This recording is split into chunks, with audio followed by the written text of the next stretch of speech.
Friends, मेरा नाम Sam है। This is my second tutorial of C programming language, जिसमें पहले मैं आपको बताऊंगा keywords, then variables, then constant, उसके बाद बताऊंगा बैकस्लैश कांस्टेंट्स, उसके बाद data types.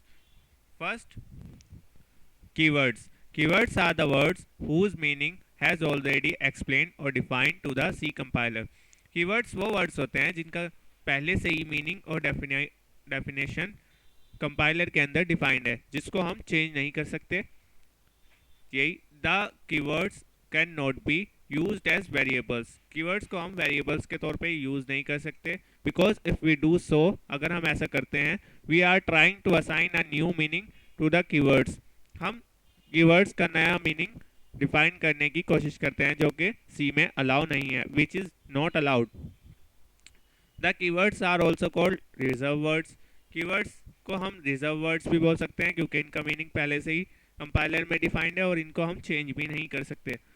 There are only 32 keywords available in C. C में 32 कीवर्ड्स अवेलेबल हैं, जो कि ये हैं।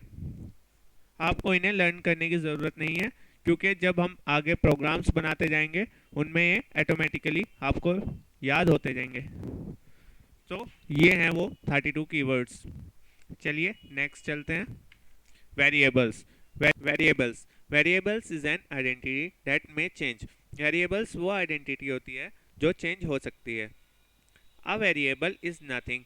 वेरिएबल कुछ नहीं होता but a name given to a storage area, पर जो हम स्टोरेज एरिया को नेम देते हैं, that our programs can manipulate, जहाँ से हमारा प्रोग्राम चलता है।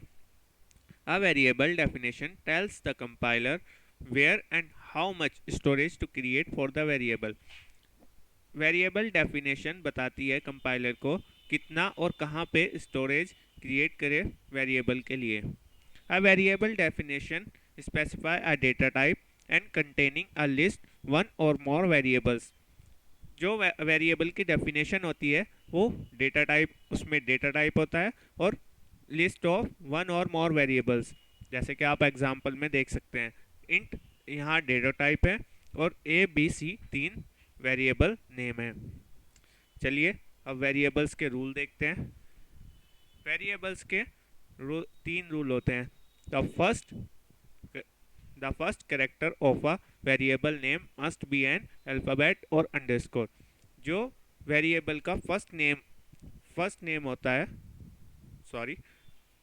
नेम का फर्स्ट जो करेक्टर होता है, या तो वो अल्फ़ाबेट हो या अंडरस्कोर हो। No commas and blanks are allowed within a variable name. Variable name में कोई भी कॉमास और ब्लैंक स्पेस अलाउ नहीं होते। No special character other than underscore. कोई स्पेशल करेक्टर इसमें यूज़ नहीं कर सकते अंडरस्कोर को छोड़ के। जैसे आप यहाँ वैलिड वेरिएबल्स और इनवैलिड वेरिएबल्स की एग्जांपल देख सकते हैं। जैसे सैम इज़ वैलिड, बट अगर हम कोई उसके साथ अल्फ़ाबेट यूज़ कर लेते हैं तो वो इनवैलिड हो जाता है। ऐसे ही आप अदर एग्जांपल देख सकते हैं। Now declaring and initialising C variable. Variable should be declare in the C program before to use. कोई भी वेरिएबल यूज़ करने से पहले प्रोग्राम में उसे डिक्लेयर करना पड़ता है, जो कि सबसे पहले होता है। जैसे मैंने आपको पिछले लेक्चर में बताया था कि पहले डिक्लेरेशंस आती हैं, उसके बाद स्टेटमेंट्स आते हैं। वही फर्स्ट हमको सारे वेरिएबल्स डिक्लेयर करने पड़ते हैं, उसके बाद हम अपने प्रोग्राम में उनको यूज़ कर सकते हैं। जो वेरिएबल्स की मेमोरी एलोकेशन होती है वो डिक्लेरेशन टाइम पे नहीं होती। Memory space is not allocated for a variable while declaration. जो मैंने आपको बताया, मेमोरी जो होती है वो डिक्लेरेशन के टाइम पे असाइन नहीं होती। Variable initialising meaning assigning a value to the variable. Variable initialising का मतलब होता है किसी वेरिएबल को वैल्यू असाइन करना। जैसे आप यहाँ देख सकते हैं, वेरिएबल डिक्लेरेशन, डेटा टाइप और वेरिएबल। एक और एक से ज़्यादा कितने भी वेरिएबल आप एक टाइम में डिक्लेयर कर सकते हैं। उसके बाद आपको इसमें वैल्यू असाइन करनी होती है, या तो आप वहीं कर सकते हैं जिस टाइम पे आप डिक्लेयर कर सकते हैं उसी टाइम उसकी इनिशियलाइजेशन भी कर सकते हैं, या आप बाद में भी इसकी इनिशियलाइजेशन कर सकते हैं, जो कि मैं आपको आगे प्रोग्राम्स में बताऊंगा। अगर आपको अभी वेरिएबल्स समझ नहीं आ रहे तो आपको टेंशन लेने की ज़रूरत नहीं है। जब हम प्रोग्राम बनाएंगे तो आपको समझ आ जाएगा एक्चुअल वेरिएबल होते क्या हैं और क्यों हम इनका यूज़ करते हैं। So next is constants. Constants are also like normal variables, but only difference is their values cannot be modified by the program once they are defined. Constant बिल्कुल variables की तरह होते हैं, बस इनकी वैल्यूज़ एक बार अगर हमने डिक्लेयर कर दी तो उनको हम चेंज नहीं कर सकते।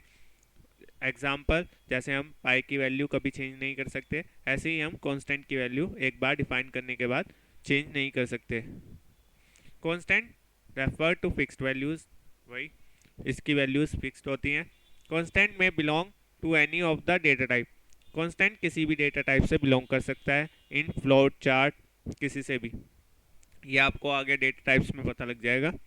नाउ सिंटेक्स, इसका जो सिंटेक्स होता है फर्स्ट उसमें आता है CONST, कॉन्स्ट लिखना पड़ेगा आपको। उसके बाद डेटा टाइप कोई भी इन चार फ्लोट, उसके बाद वेरिएबल नेम, कुछ भी नेम दे सकते हैं आप इसका और उसको वहीं इनिशियलाइज कर सकते हैं, करना ही होगा। Now example, const float pi की now backslash constants, there are some characters which have special meaning in C language। कुछ स्पेशल कैरेक्टर्स होते हैं जिनका स्पेशल मीनिंग होता है सी लैंग्वेज में, जो कि इस बैकस्लैश के साथ यूज़ होते हैं। नीचे इन ब्लैक स्लैश स्पेशल कैरेक्टर्स की और उनके पर्पसेस की लिस्ट गिवन है, ये इनकी लिस्ट है। N backslash n new line के लिए, बैकस्लैश आर कैरेज रिटर्न के लिए। जो ज़्यादातर यूज़ होते हैं वो backslash n, backslash t horizontal tab, backslash b back space and backslash के लिए, और बैकस्लैश सिंगल क्वार्ट्स के लिए, बैकस्लैश डबल क्वार्ट्स के लिए। नाउ ये हम अपने प्रोग्राम्स में यूज़ करेंगे। Now next, data types. There are 3 types of data types. First primitive, tribe, user defined. Primitive में आते हैं char, int, float, double, void. Tribe में आते हैं एरे, पॉइंटर, फंक्शन। देन आते हैं user defined data types, enum, structure, union. इस tutorial में हम ओनली प्रिमिटिव डेटा टाइप्स पढ़ेंगे। First integer, this is a keyword used to indicate an integer number. ये एक कीवर्ड है जो कि इंडिकेट करता है इंटीजर नंबर्स को। इंटीजर नंबर्स वो नंबर्स होते हैं जो डेसिमल में ना हो, जैसे 1 2 3, माइनस में भी हो सकते हैं, -1 -2 कुछ भी हो सकते हैं, पर इंटीजर ना हो। Any integer number is a sequence of digits without a decimal number, जो कि मैंने आपको बताया। फिर इसका डिक्लेरेशन कैसे होता है हमारे प्रोग्राम में, हम पहले डेटा टाइप लिखते हैं इंट, जो कि ये है इंट। इंटीजर वैल्यू के लिए जब भी हमें लिखना होता है तो इंट से डिक्लेयर करते हैं हम वेरिएबल नेम को। वेरिएबल नेम मैं आपको बता चुका हूँ। उसके बाद एक एग्जांपल देख लेते हैं। इंट ABC, कुछ भी आप नेम दे सकते हैं। उसके बाद इक्वल टू, जो आपको साइन दिखाई दे रहा है वो असाइन ऑपरेटर है, जो कि लेफ्ट साइड की वैल्यू को राइट में असाइन करता है। अगर आपको अभी डेटा टाइप्स, वेरिएबल नेम और कांस्टेंट समझ नहीं आ रहे तो आप टेंशन ना लें, आगे जब हम इसके प्रोग्राम बनाएंगे आप इसको अंडरस्टैंड कर लेंगे easily. Now character, this is a keyword used to indicate the character data type. ये एक कीवर्ड होता है जो कि इंडिकेट करता है कैरेक्टर डेटा टाइप को। कैरेक्टर डेटा टाइप्स वो होते हैं जो अल्फ़ाबेट्स यूज़ करते हैं हम अपने प्रोग्राम में। जब भी हमें किसी अल्फ़ाबेट की यूज़ करने की ज़रूरत पड़ती है, मतलब ABC A to Z कुछ भी, तो हम कैरेक्टर 4 से अपने प्रोग्राम में डिक्लेरेशन करते हैं। Character data types allows a variable to store only one character. Character जो 4 वेरिएबल डेटा टाइप है वो एक ही वैल्यू एक ही कैरेक्टर एक टाइम में असाइन करने का अलाउ करता है। अगर हमें एक से ज़्यादा मतलब स्ट्रिंग या नेम लिखना हो हमें कोई, तो उसके लिए हम एरे का यूज़ करते हैं, जो कि हम अपने आगे मतलब ट्यूटोरियल्स में पढ़ेंगे। नाउ डिक्लेरेशन, इसका डिक्लेरेशन सेम वैसे ही जैसे इंट का होता है, नेम और abc और असाइन कर देते हैं a को abc के लिए। अब जब भी हमें प्रोग्राम में a को टाइप करना होगा या प्रिंट कराना होगा तो हम abc वेरिएबल का यूज़ कर लेंगे। नाउ फ्लोट और डबल, फ्लोट और डबल में ज़्यादा डिफरेंस नहीं होता, सिर्फ ओनली साइज का डिफरेंस होता है। This is a keyword use to indicate a floating point number. Means जब भी हमें अपने प्रोग्राम में डेसिमल नंबर की ज़रूरत पड़ती है, कोई भी डेसिमल वैल्यू चाहिए होती है, तो हम अपने वेरिएबल को फ्लोट से डिक्लेयर करते हैं। Floating number data type allow a variable to store decimal values, जो कि मैं आपको बता ही चुका हूँ।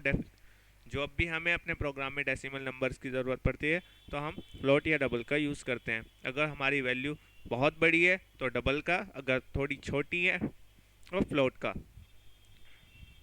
नाउ डिक्लेरेशन, इसका डिक्लेरेशन भी सेम, फ्लोट वेरिएबल नेम और एग्जाम्पल फ्लोट और अगर हमें डबल का यूज़ कर डबल डिक्लेरेशन करना हो तो हम फ्लोट की जगह लिख देंगे डबल।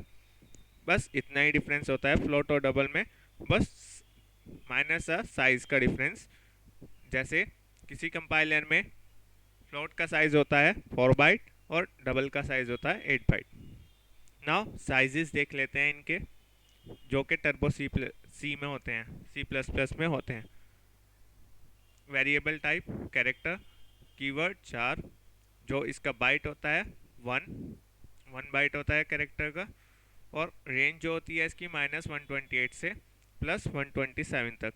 फॉर्मेट परसेंटाइल सी, जो आपको परसेंटेज का साइन दिख रहा है उसको हम बोलते हैं परसेंटाइल सी में, सी प्रोग्रामिंग लैंग्वेज में उसमें हम परसेंटाइल बोलते हैं। नाउ इंटीजर, इंटीजर का कीवर्ड जो होता है वो इंट होता है और इसका जो टर्बो में साइज होता है वो 2 बाइट का होता है। मीन्स -32,768 टू 32,760 तक हम अपनी वैल्यूज़ स्टोर कर सकते हैं। इसका जो फॉर्मेट होता है, जब हमें प्रोग्राम में प्रिंट एफ या स्कैन एफ में यूज़ करना होता है इसे, जो कि हम आगे प्रोग्राम में यूज़ करेंगे, तो इसका होता है परसेंटाइल डी। जब भी हम कोई इंटीजर वैल्यू यूज़ करेंगे उसके लिए हम यूज़ करेंगे परसेंटाइल डी। ऐसे ही फ्लोट, ऐसे ही इनके साइज होते हैं। और अगर हमें सिर्फ पॉजिटिव वैल्यूज़ चाहिए हो, नेगेटिव नहीं चाहिए, तो हम यूज़ करते हैं unsigned, unsigned int, unsigned 4, unsigned long, ऐसे ही। नाउ अब हम दो प्रोग्राम देखते हैं। एक में मैं आपको दिखाऊंगा कि इस कंपाइलर में कितने साइज़ का कैरेक्टर है, कितने साइज़ का इंट का क्या साइज़ है और फ्लोट का क्या साइज़ है। एक प्रोग्राम तो ये बताऊंगा और एक प्रोग्राम में मैं आपको इंटीजर डेटा टाइप्स और वेरिएबल्स का डिक्लेरेशन और इनका यूज़ प्रोग्राम में कैसे करते हैं ये दिखाऊंगा। चलिए अब आज मैं अपना प्रोग्राम, कल मैंने अपना प्रोग्राम मतलब पिछले लेक्चर में मैंने अपना प्रोग्राम जो बनाया था वो बनाया था टर्बो में।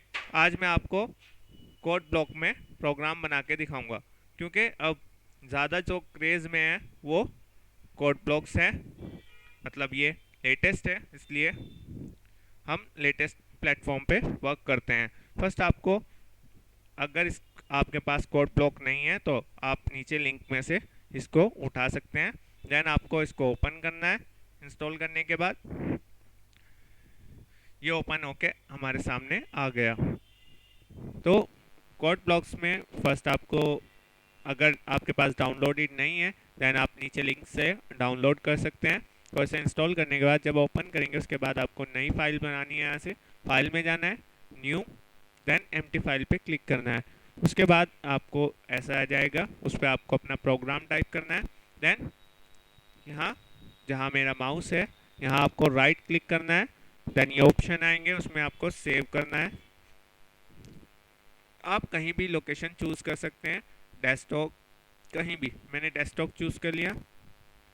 तो आप इस पे अपना कुछ भी नेम डालिए, जैसे मैं यहाँ डाल देता हूँ साइज डॉट सी।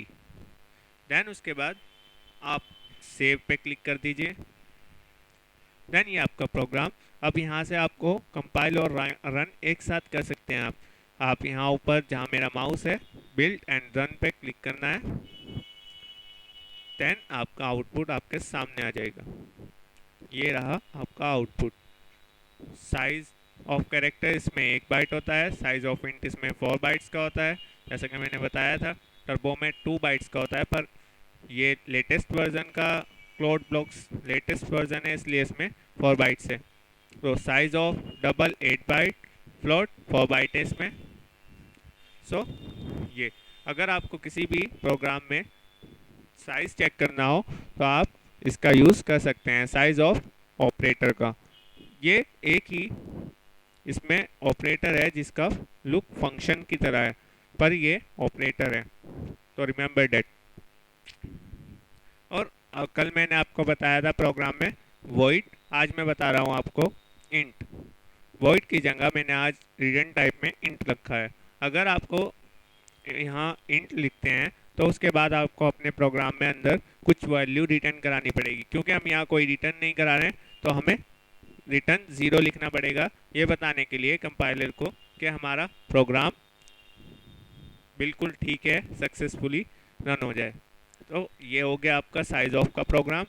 और यहाँ देखिए ये फॉर्मेट, क्योंकि हमें परसेंटाइल डी इसलिए यूज़ किया है यहाँ हमने, क्योंकि हमें अपने जो वैल्यूज़ चाहिए थी वो इंटीजर में चाहिए थी, फ्लोट में नहीं चाहिए थी। अगर हमें फ्लोट में चाहिए होती तो हम फ्लोट लिखते हैं, क्योंकि हमें इंटीजर में चाहिए थी तो हमने लिखा परसेंटाइल डी। और अगर आपको फ्लोट में चाहिए होती इसकी वैल्यू तो आप यहाँ परसेंटाइल एफ लिखते, या आपको करेक्टर में चाहिए होती तो आप परसेंटाइल डी लिखते, जैसे अगले प्रोग्राम में है। ये हमारा नेक्स्ट प्रोग्राम हैश इंक्लूड, ये सब में इंक्लूड होंगे। उसके बाद इंट मेन, उसके बाद आपने फर्स्ट ब्रैकेट वही फंक्शन कल मैंने आपको एक्सप्लेन किया था इसे पूरा। उसके बाद आपको यहाँ फर्स्ट डिक्लेरेशन करनी है, जैसे डिक्लेरेशन, उसके बाद स्टेटमेंट। कल के प्रोग्राम में मैंने सिर्फ आपको स्टेटमेंट्स बताई थी, आज डिक्लेरेशन बताने जा रहा हूँ। तो आपको हमें इस प्रोग्राम में मैंने 3 वेरिएबल्स का यूज़ किया है जो कि इंटीजर हैं, और एक फ्लोट वैल्यू वेरिएबल का यूज़ किया है जिसको मैंने फ्लोट से डिक्लेयर किया है। जैसे कि मैंने आपको एग्जांपल्स में बताया था, इंटीजर इंट ए बी और सी आप अलग अलग भी डिक्लेयर कर सकते हैं और एक जगह भी कर सकते हैं। आप अगर चाहते हैं एक ही जगह तो ये इंट हटाएं और यहाँ इसे भी इसके साथ डिक्लेयर कर दें, एक ही बात है। आप अलग अलग भी इनको तीनों को डिक्लेयर कर सकते हैं। उसके बाद आपने एक वैल्यू, हमें क्योंकि फ्लोट चाहिए, डिवाइड करेंगे हम यहाँ, इसलिए उसकी वैल्यू फ्लोट में आएगी क्योंकि वो डेसिमल नंबर है तो उसको फ्लोट में लिया। ए बी हमारा इंटीजर नंबर है, क्योंकि डेसिमल में नहीं है तो हमने यहाँ इंट से ए बी को और सी को डिक्लेयर किया, क्योंकि हमें आउटपुट भी इंटीजर में ही चाहिए जब हमारा सम इंटीजर में है। तो यहाँ हमने फिर इसका इनिशियलाइज किया। हम उस टाइम पे भी इनिशियलाइज कर सकते थे जहाँ हमने डिक्लेरेशन किया, पर हमने जिससे आपको अलग से पता लग जाए इसलिए अलग लिखा मैंने। नाउ आपने इनका डिक्लेरेशन असाइन कर दी। मैंने बताया था ये इक्वल टू का साइन इसमें असाइन ऑपरेटर होता है जो कि राइट वैल्यू को लेफ्ट वैल्यू को राइट में असाइन करता है। ए के अंदर हमने 10 को असाइन कर दिया और बी के अंदर 20। देन सी में हमने इन दोनों का सम करके, यहाँ प्लस ऑपरेटर है, एडिशन ऑपरेटर बोलते हैं इसे, इसका यूज़ किया जिससे हमने ए और बी मतलब 10 और 20 को ऐड किया और उनका जो भी सम आया उसको सी के असाइन कर दिया असाइन ऑपरेटर के through. Equal to assign operator होता है जो कि लेफ्ट वैल्यू को राइट में असाइन करता है। उसके बाद हमने वैल्यू जो सी की है उसको प्रिंट कराना है डिस्प्ले पे, इसलिए हमने लिखा प्रिंट एफ वैल्यू, जो मैंने कल बताया था प्रिंट एफ के लिए जो भी हम इसके अंदर लिखेंगे वो डिस्प्ले पे प्रिंट हो जाता है। और अगर हमने कोई वेरिएबल भी यूज़ करना है इसके तो हम कॉमा लगा के उस वेरिएबल का नेम यूज़ कर देते हैं और उसका जो फॉर्मेट है वेरिएबल का वो प्रिंट एफ के अंदर लिख देते हैं। जैसे यहाँ हमने परसेंटाइल डी लिख दिया, जहाँ भी आप परसेंटाइल डी लगाएंगे प्रिंट एफ के अंदर ये वैल्यू वहीं प्रिंट हो जाएगी। जैसे अब मैंने यहाँ लगाया तो यहाँ अगर मैं वैल्यू के बाद परसेंटाइल डी लगाता तो हमारी आउटपुट में वैल्यू के बाद ही नंबर आता, परसेंटाइल डी मतलब इंटीजर नंबर। उसके बाद हमने फ्लोट को डिवाइड किया, दो वैल्यू डाल दी हमने उसके 70.0 और 3.0। अब इसकी जो आउटपुट होना चाहिए वो फ्लोट में ही होना चाहिए ऑब्वियसली, इंटीजर में तो होगा नहीं क्योंकि डेसिमल नंबर में है। तो इसलिए हमने फ्लोट एफ को फ्लोट से डिक्लेयर किया, और ये ज़्यादा बड़ी वैल्यू भी नहीं है इसलिए हमने डबल का ना यूज़ करके फ्लोट का यूज़ किया। देन उसके बाद हमने ऐसे ही सेम वे में फ्लोट की वैल्यू भी डिस्प्ले कराने के लिए प्रिंट एफ के अंदर लिख दिया।